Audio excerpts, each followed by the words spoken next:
Maqaa Abbaa, kan Ilmaa, kan Hafuura Qulqulluu, Waaqa tokko.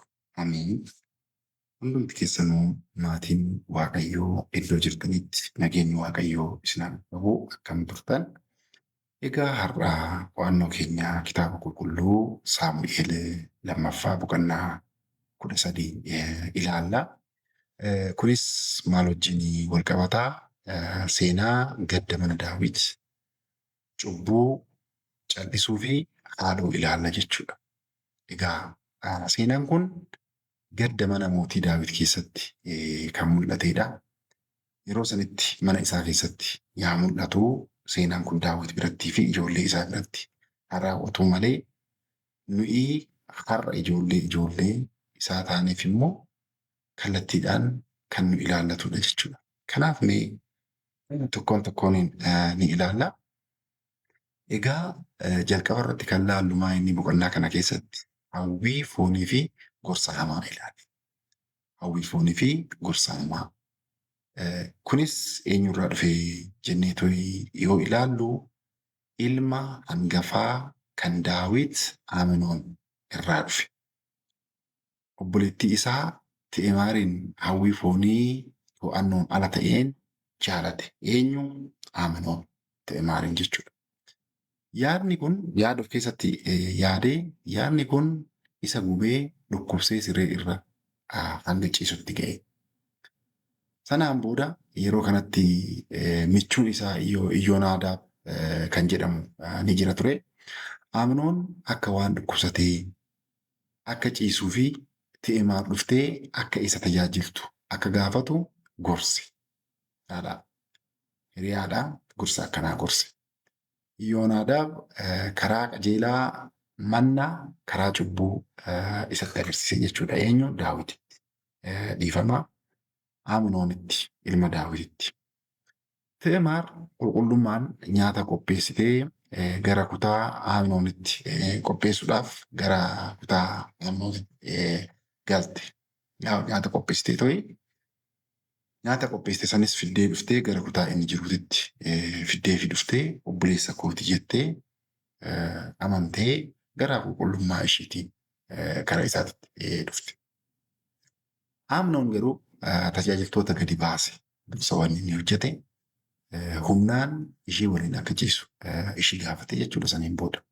Ti'eemaar sagalee ogummaa fi qulqullummaan deebii kenniteef. Sagalee ogummaa fi qulqullummaadhaan yeroo jedhu maal jechuu keenya? Waan kana yoo kan raawwatu ta'e waan hamaa akka raawwateetitti. Biyya ishii fuuldurattis waan fudhatama hin taane ta'uu isaa itti himte. Waan akkasii Israa'el keessatti hin ta'u. Ammeenya kana hin hojjetin jettee kadhatte. Garuu Aminoon hawwiin isaa baay'ee waan isa bitee tureef ishii gudeedee jechuudha. Dhaga'uu hin dandeenye.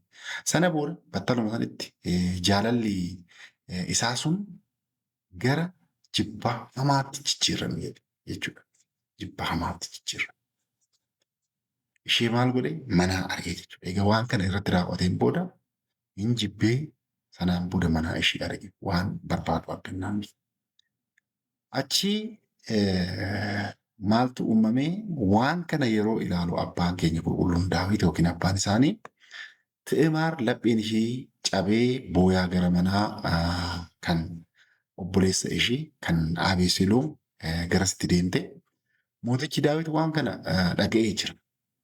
Isa bira ga'ee jira. Garuu homaa wanti inni raawwatee hin jiru. Cal'isuudhaan alatti. Ijoolleen isaa lamaan yeroo waan kana walirratti raawwatan hin cal'ise malee homaa wanti inni raawwatee hin jiru. Cal'isuun isaa kun immoo madaan akka hammaatee irra deebi'amee to'ii akka madaa walitti qabatan akka madaa'an taasifame jechuudha. Hamaa taasise madaa sana. Abeseloom waggaa 2 guutuu haaloo isa keessa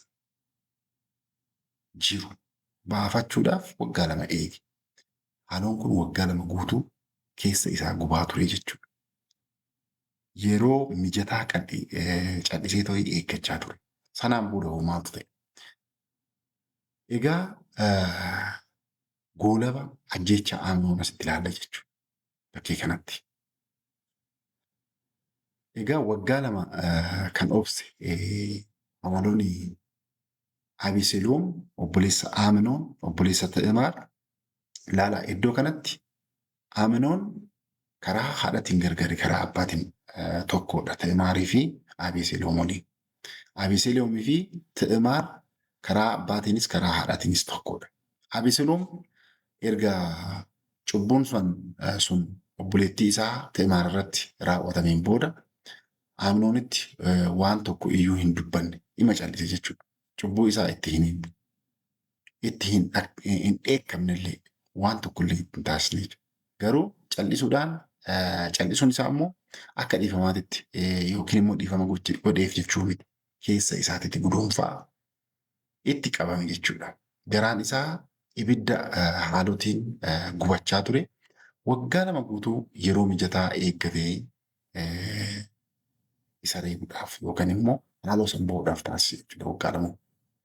Kunis akka amantii keenyatti dheekkamsi keessatti kuufame akkamitti gara ajjechaa hamaatitti akka geessu nu barsiise jechuudha. Odoo yeroodhaan waan san dubbatamee yookiin immoo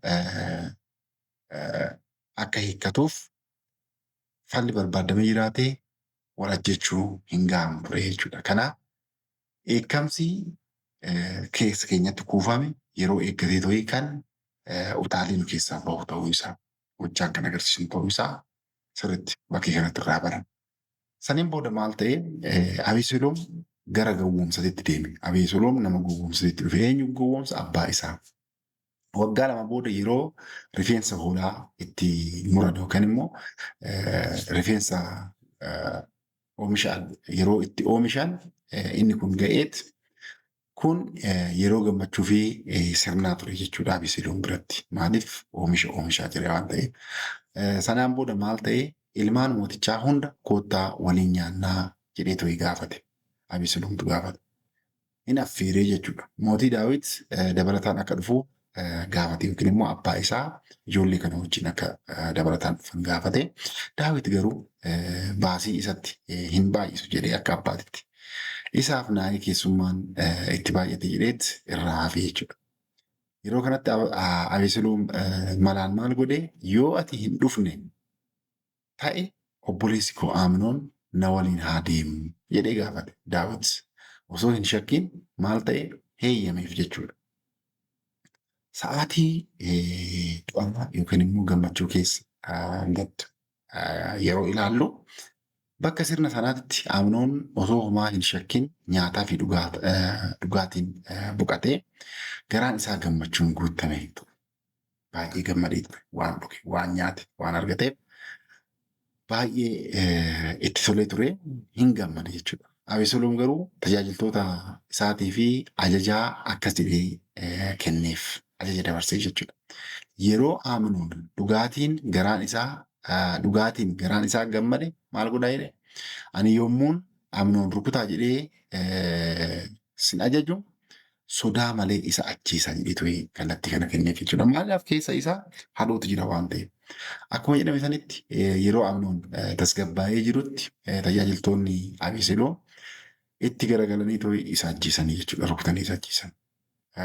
Namni egaa hawwii foonii to'annaa ala ta'een gubachaa ture isaan dhumarratti goraadee haalotiin kufee jechuudha Aminoon.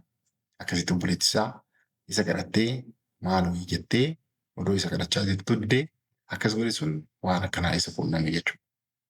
Sanaan booda kan karaa faallaa dursee kun Iyoonaadaab ijoolleen mootii hundumtuuyyuu du'anii jiranii jedhee to'ee Daawit bira oduun kun ga'ee tureeyyuu garuu ijoolleen hundumtuuyyuu akka hin duune kan du'e Aminoon qofa ta'uu isaa Daawitiif mirkaneesse jechuudha. Kanaaf xumura irratti ilmaan mootii warra kanaa yeroo galan gaddi guddaan mana mootummaa sana keessatti dhalate. Abeseloom immoo baqatee gara Geeshuritti deeme jechuudha. Egaa walumaa galatti kanarraa kan barannu maa inni hundeen cubbuu yaada jechuudha. Aminoon keessa isaatitti hin yaade waan yaade san ni raawwata. Cubbuun yaadaan eegala. Wanta yaadaan eegale sun karaa gochaatitti raawwatama jechuudha. Inni biraa michuu hamaa as keessatti ilaalla.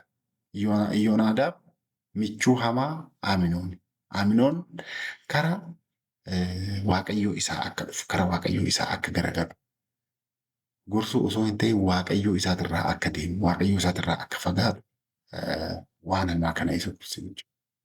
Kanaaf walumaa galatti iddoo kana keessatti isa kana barannaa.